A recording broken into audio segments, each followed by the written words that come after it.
নামাজ ভাঙার কারণ 19টি।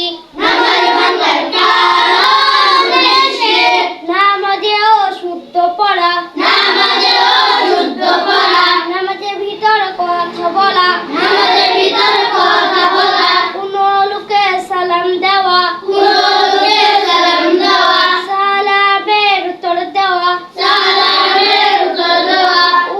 আহ শব্দ করা, বিনার জুড়ে কাশা, আমলে কাসিল করা,